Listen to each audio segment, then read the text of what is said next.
2025-এর বইমেলাতে গিয়েছিলাম ওই দিন।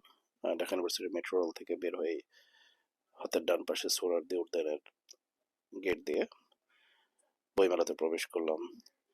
প্রবেশদ্বারের দুই পাশেই ছোট বাচ্চারা ফুল বিক্রি করতেছিল।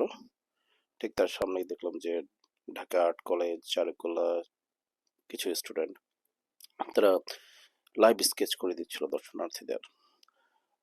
শুধু তাই না, আপনি যদি আপনার প্রিয়জনের ছবি মোবাইল ফোনে তাদেরকে দেন, তাহলে তারা সেই ছবিরও স্কেচ তৈরি করে দিতে পারে। দেখতে পাচ্ছেন তাদের আঁকা কিছু সুন্দর সুন্দর স্কেচগুলো আসলেই ভীষণ সুন্দর এবং অত্যন্ত সুন্দর শিল্পকর্ম। ঢোকার পরেই হাতের ডানে পাবেন প্রথমেই বাংলা একাডেমি প্রকাশনীর প্রকাশ করা কিছু বই এবং তাদের স্টল। আর হাতের বাম পাশে হচ্ছে তথ্য কেন্দ্র, যেখান থেকে আপনি বিভিন্ন তথ্য পাবেন বইমেলার ব্যাপারে। এটা হচ্ছে বাতিঘরের স্টল।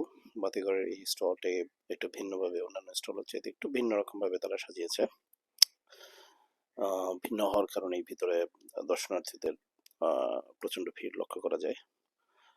যদিও এখানে বলা মুশকিল যে মৌলিক পাঠক কয়জন আর ছবি তোলার জন্য কয়জন এসেছেন। অন্য প্রকাশের স্টলে একসময় হুমায়ুন আহমেদ আসতেন এবং তখন প্রচন্ড পাঠকের ভিড় হতো এই স্টলে। যদিও এখানে এখন আসলে ভিড় দেখা যায়, তবে সেটা ছবি তোলার জন্যই অত্যন্ত বেশি। যেটা আমি আগেও বলেছি যে মৌলিক পাঠকের সংখ্যা আসলে বইমেলাতে ধীরে ধীরে কমে যাচ্ছে।